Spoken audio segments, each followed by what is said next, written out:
और प्रशिक्षु आरएएस अधिकारियों को प्रशिक्षण कार्यक्रम इस वक्त संबोधित कर रहे हैं मुख्यमंत्री अशोक गहलोत। ये सीधी तस्वीर है। फैकल्टी मेंबर और अधिकारीगण तो विशेषकर माननीय मुख्यमंत्री और सर्विस की जो ट्रेनिंग प्राप्त करेंगे तमाम भाई और बहनों, मुझे खुशी है कि आज आपके इस फाउंडेशन कोर्स के वक्त में आने का मुझे सौभाग्य मिला। कितनी खुशी हो रही होगी आपको? बहुत खुशी हो रही है, बहुत खुशी हो रही है। मैं आपका करियर बहुत उज्जवल होगा, आपकी छवि उज्जवल होगी और मैं सोचता हूँ कि आपके फाउंडेशन कोर्स में और इसके बाद होने वाली ट्रेनिंग में इन चीजों पर आपको ध्यान देना चाहिए। और मैं अपेक्षा करता हूँ वेंकट साहब से कि अपने खूब मजा आया आपको, पर हमने उसको कभी भी डबल ऑडियो आ रहा था अभी।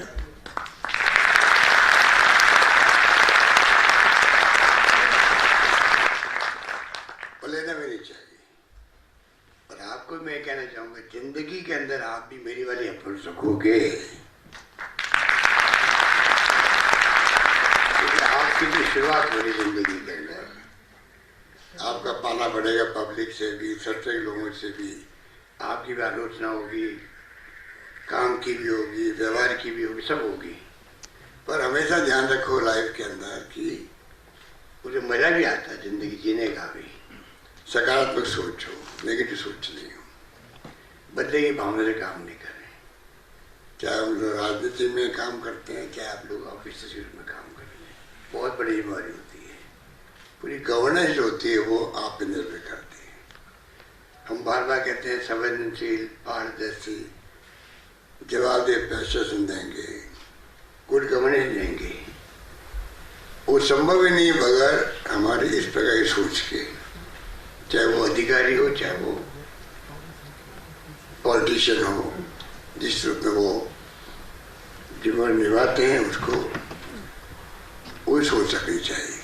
बहुत बड़ी जिम्मेदारी आपके ऊपर आएगी, कैरियर आपका शुरू हो रहा है, और जो कमियां रही है जिसके कारण आपको कैंपेन चलाने पड़े, हमारा प्रयास है धीरे धीरे वो नौबत नहीं आए।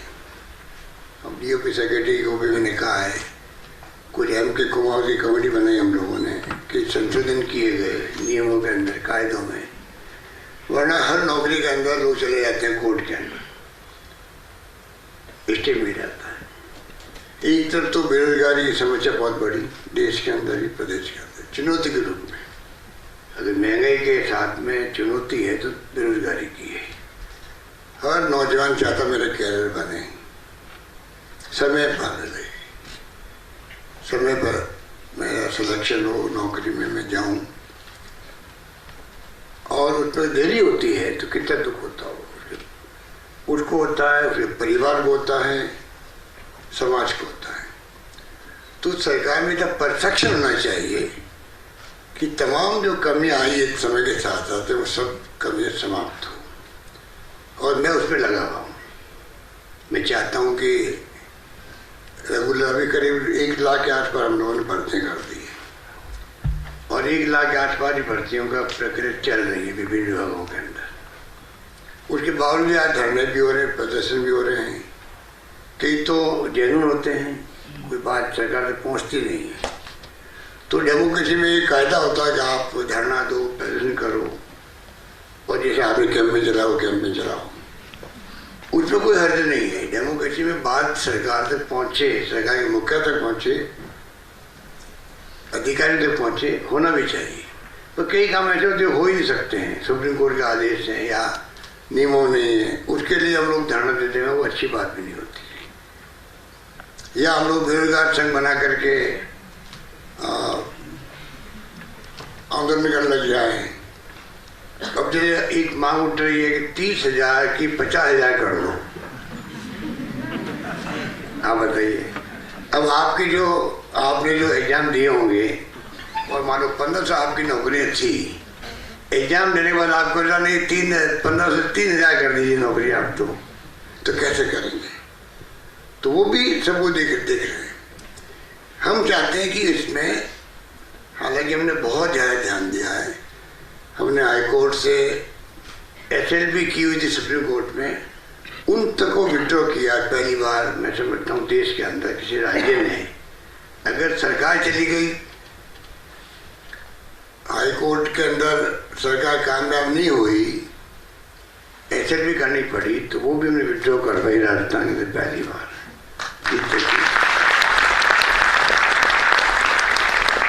मतलब कहने का मतलब कोशिश करी कि रिलेंसी रख के कैसे हम लोग नौकरी दे रहे हैं। और मुझे पूरा यकीन है कि धीरे धीरे हम लोग ये चाहेंगे कि आपके एग्जाम में लेट हो जाते हैं, कितना दुख होता होगा। इतनी इम्पोर्टेंट सर्विस है ये, स्टेट सर्विस है, कितनी इम्पोर्टेंट होती है, चाहे वो अकाउंट की हो, चाहे RPH की हो, चाहे RS की हो, या एलाइड सर्विस और भी कोई हो। और उसमें अगर डिले होता है बिना कोई कारण के, कितना दुख होता है। जैसे मैंने कहा, हम चाहते हैं कि UPSC की तरह एग्जाम टाइम पे हो। सबको मालूम है भी हाँ अगले साल इस तारीख को एग्जाम होंगे, नियम कायदों में कोई तकलीफ नहीं आएगी, बार बार कोई हाईकोर्ट में जाने की नौबत आए किसी भी नौकरी के अंदर। टाइम पे एग्जाम, टाइम पे परिणाम हो। पेपर लीक की जो शिकायत आती है, अब यूपी के अंदर भी वापस एग्जाम हो रहे हैं, वहाँ भी पेपर लीक हो गए। ये नई एक प्रकार से स्थिति बन गई, गैंग बन गई है, और वो इस प्रकार का काम करती है जिससे कि लोगों को तकलीफ होती है, कॉन्फिडेंस खत्म होता है, क्रेडिबिलिटी खत्म होती है एग्जाम की भी। तो ये तमाम बातें जो है हम दूर करना चाहते हैं। और आपका बहुत लंबा फ्यूचर है। मैं चाहूँगा कि आप लोग अपने जीवन को, जैसे मैंने कहा, मेरा तो हमेशा 20 साल पहले मैं मुख्यमंत्री बना था पहली बार, तब से मैं लगातार कहता हूँ कि गुड गवर्नेंस, पारदर्शी, जवाबदेह और संवेदनशील, अगर 3 बिंदु आप पकड़ लोगे लाइफ के अंदर, आपको जिंदगी में जब आप सर्विस में आगे बढ़ते जाएंगे तो एक आपको अलग जिंदगी जीने का आनंद का अनुभूति होगी आपको, क्योंकि वहाँ संवेदनशीलता भी होगी, आप में ट्रांसपेरेंसी भी होगी, और जवाब भी आप महसूस करोगे कि जहाँ हम बैठे हैं, सिलेक्शन हुआ है, वहाँ हमारे बहुत बड़ी जवाबदेही है।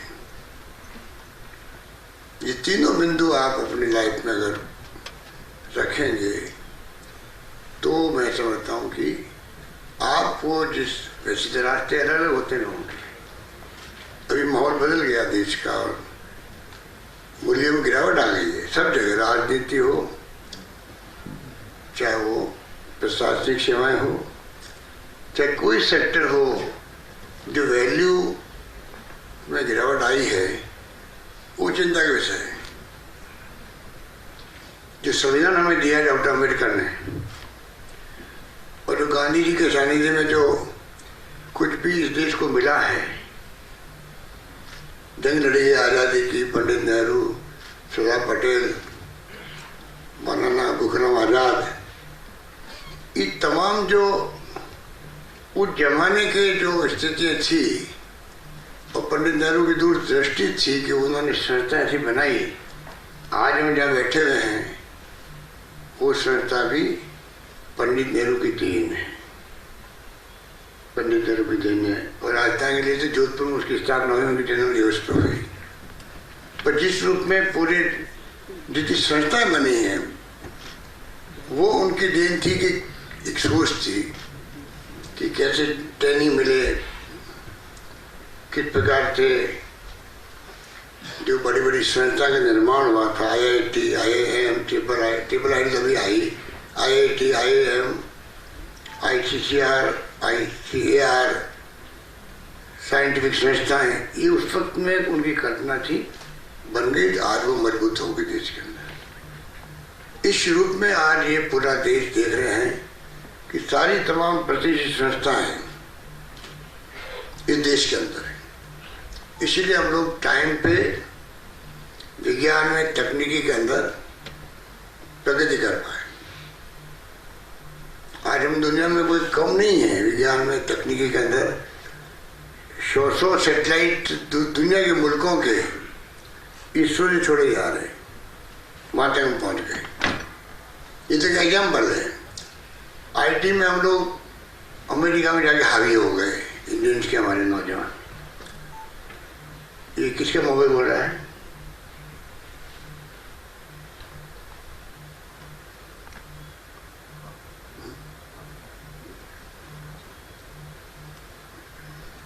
ये जो स्थिति है,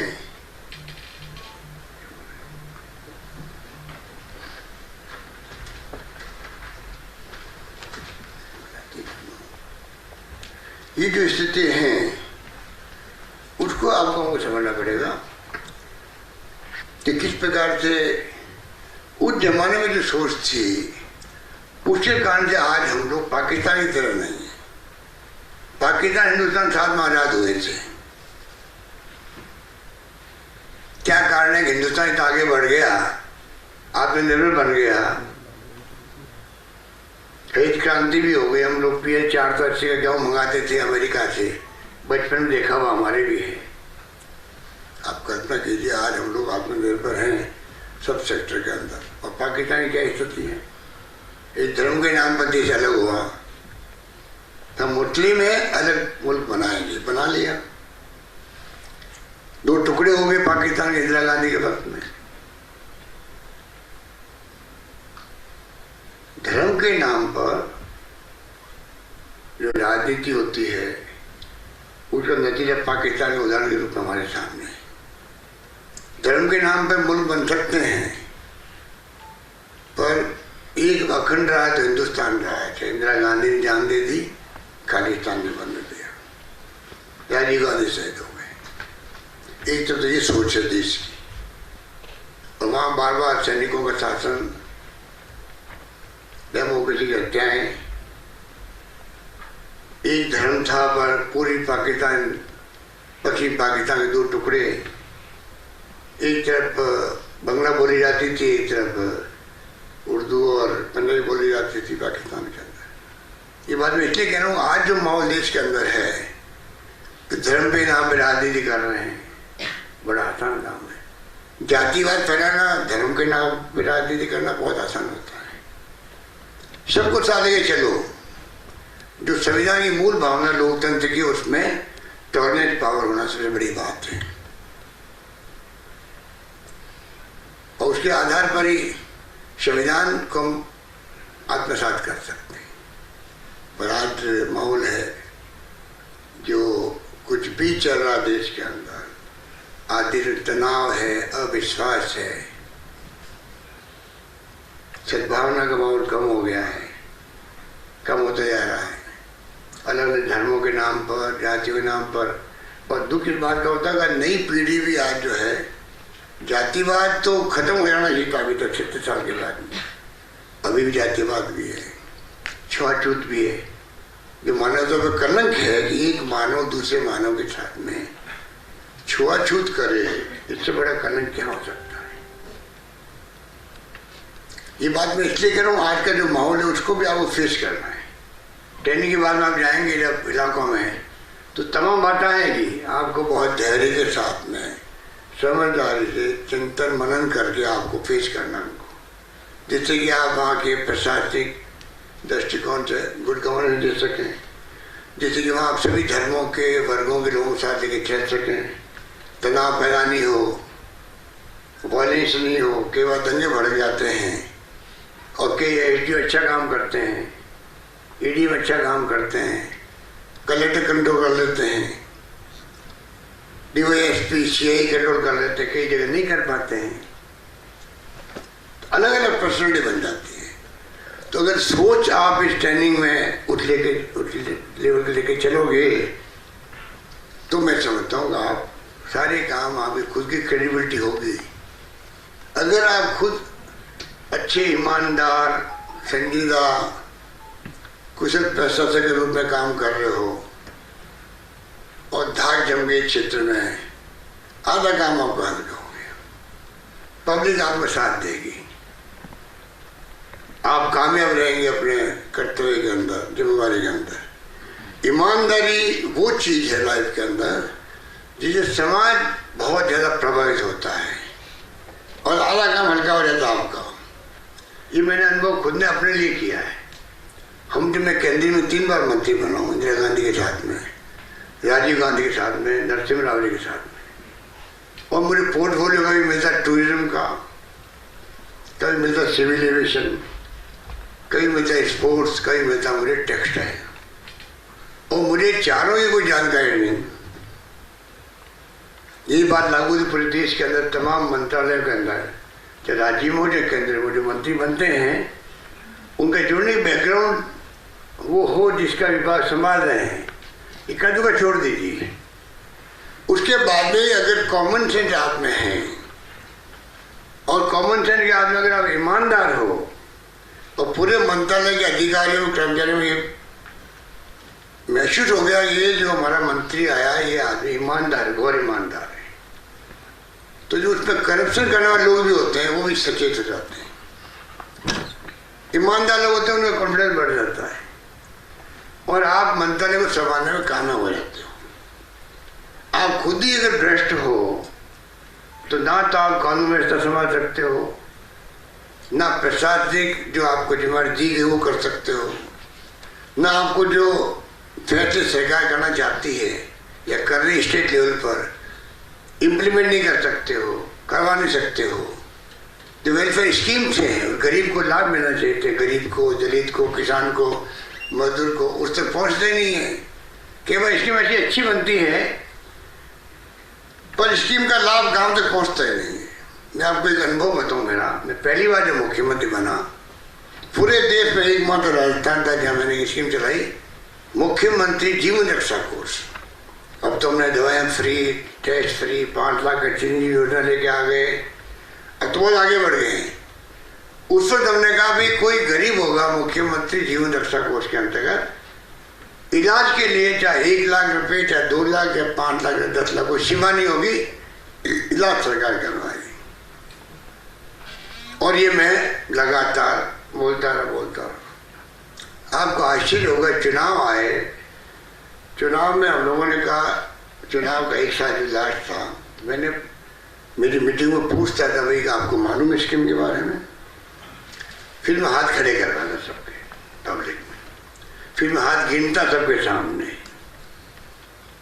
कहीं 80 के पीछे 100 आता, तो मैं ये पूछता उनको, आप जो 1000 लोग बैठे हुए हो या 5 लोग बैठे हुए हो, अगर आप सबको अगर स्कीम की जानकारी होती तो आप अपने गांव में उन गरीबों को कितना बड़ा कर सकते थे जिनके लिए स्कीम बनी है कि उनके लिए 1 रुपया नहीं।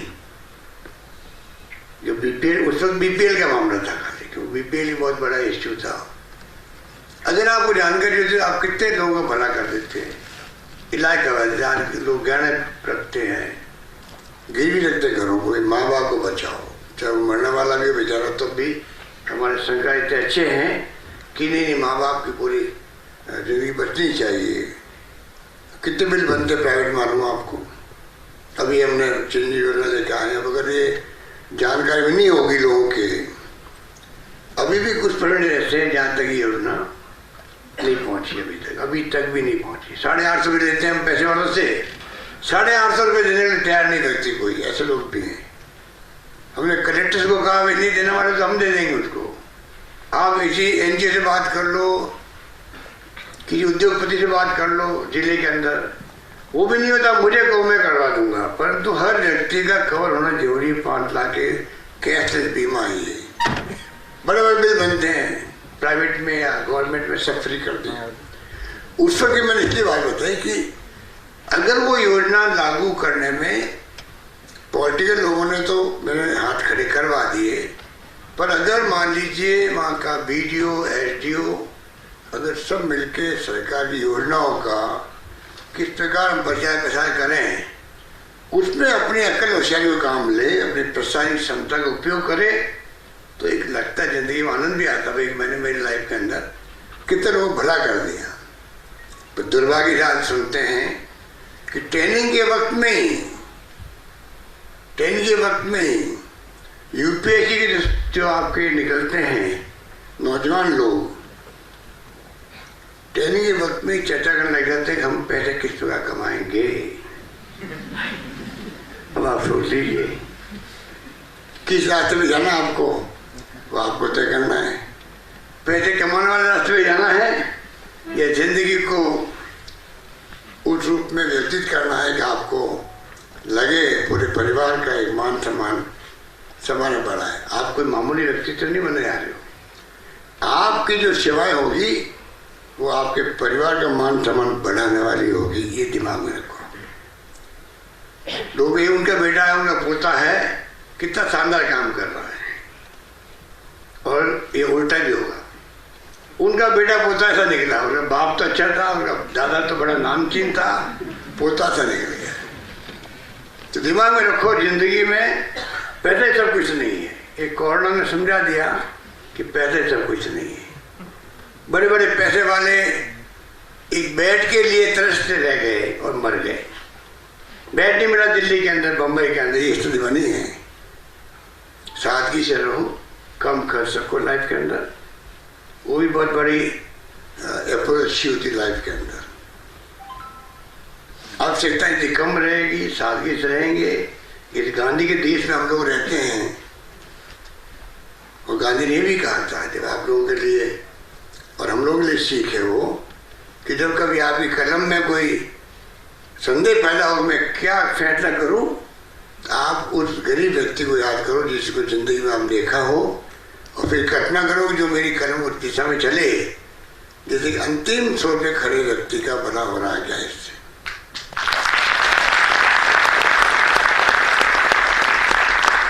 ये तमाम बातें आपका जो खजाना भरा पड़ा है, कम से कम मेरे कहने से आप गांधी जी की जीवनी जो है, सत्य के प्रयोग, या तो कुछ लोगों ने पढ़ी होगी, कितने लोगों ने पढ़ी, हाथ खड़े करो। कोई बात नहीं, 8-10 लोगों ने खड़े किए, ईमानदारी रखी आप लोगों ने, ऐसे हाथ खड़े नहीं कर दिया आपने। ये आपका प्लस पॉइंट, उसके लिए मैं बधाई देता हूँ आपको। अच्छा लगा मुझे। पर गांधी जी की जीवनी बैठे हमारे मिश्रा जी, ये खुद ही गांधीवादी करती हैं। मैं वेंकटेश्वर कहूँगा कि गांधी जी जीवनी सबको मेरी तरह भेंट कर दीजिए। वो आप अपने इस ट्रेनिंग पीरियड में पढ़ लीजिए उसको, वो पूंजी रहेगी आपके लिए, बहुत बड़ा अनुभव प्राप्त करेंगे आप। सत्य वो आपका मार्गदर्शन करेगी लाइफ लॉन्ग। तो मैं उम्मीद करता हूँ कि आपकी ट्रेनिंग बहुत ही कामयाब हो, आप लोग जिंदगी में सफल हो। मेरी शुभकामनाएं, बधाइयाँ हैं, और मैं उम्मीद करता हूँ आप सब कामयाब होंगे इस ट्रेनिंग में। और जो सपना देखा आपने, हमारे मिस्टर APJ अब्दुल कलाम साहब जो कहा करते थे, सपना देखना सीखो। सपने देखे होंगे आपने, इसीलिए आप यहाँ तक आए भी हैं, और मुझे पूरा यकीन है कि आपके सपने पूरे होंगे, आप कामयाब होंगे। और इतना ही मैं कह सकता हूँ आपको, अगर आपने ज़िंदगी में ईमानदारी से आपने वक्त बिताया तो आपको किसी चीज़ की कमी भी नहीं रहेगी। ये मेरा अनुभव है। जो आज ईमानदार होता है उसके लिए पूरा समाज जो है, उसके लिए पूरा समाज खड़ा रहता है, कोई कमी नहीं आती है। मेरे खुद की ज़िंदगी का अनुभव है, अगर आप ईमानदारी काम करो तो ना तो आपको पॉलिश करने में, ना चुनाव लड़ने में, ना चुनाव लड़वाने में कोई तकलीफ नहीं आती। समझ लो आप, लाइन लगी रहती मदद करने वाले की। अगर आप बेईमान खुद हो, 7 पीढ़ी का इंतजाम कर रहे हो खुद अपने लिए, परिवार के लिए, तो दिमाग में रखो कि जो पैसे देने वाले हैं वो भी काफ़ी तिरस्कार करते हैं, मजबूरी में देते, अलग बात है। या फिर वो कहेंगे साहब अभी टेलीफोन भी कर दो उनको पैसा मांगने के लिए, वो कहेंगे अभी तो मैं लंदन में हूँ। कई इंडस्ट्री ऐसे होते हैं उद्योगपति, वो खुद चले जाते हैं बाहर, का पैसे मांगने का समय आ गया रहूँगा। तो तमाम अनुभव मैंने प्राप्त कर लिए हैं, इसलिए मैं अपने अनुभव को शेयर आप याद कर रहा हूँ आपके इंटरेस्ट के अंदर। अंतिम जो लिख के दिया मुझे मेरे स्टाफ ने, जो स्पीच लिख के दी, तो एक पॉइंट था, बापू के आश्रम में गीत नियमित रूप से गाया जाता था, वैष्णव जन तो तेने कहिए जो पीर पड़ाई जान ले, पर दुखे उपकार करे तो है मन अभिमान न हान दे। धन्यवाद। जय हिंद।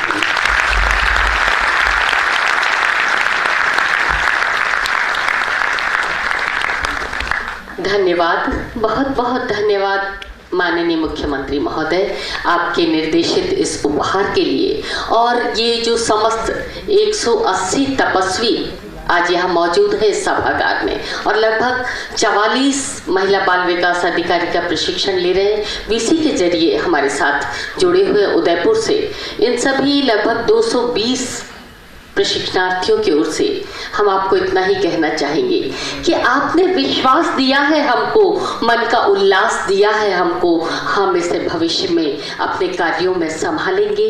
आपने आकाश दिया है हमको, क्योंकि कहते हैं कोई भी व्यक्ति आपको पढ़ाता नहीं है, उसी को निखारता है, उसी को संवारता है, उसी को आकार देता है जो पहले से ही आप सबके भीतर मौजूद है। निश्चित ही आप सबके भीतर मौजूद संवेदनशील, ईमानदार, वो जो आपका अच्छी बिल्डिंग बन गई यहाँ पर, हॉस्टल, नया हॉस्टल बनाया है, हम लोग अभी उसको देख के आए थे।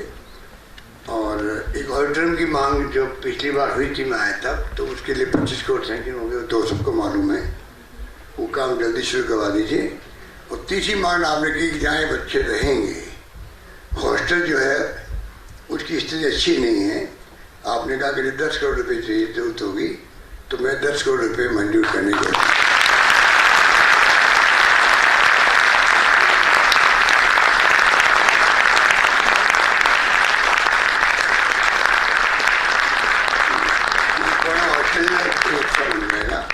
और ये गांधी जी की, मैंने कहा आपको सत्य के प्रयोग, वो तो भाई आपको बाद में भेज देंगे।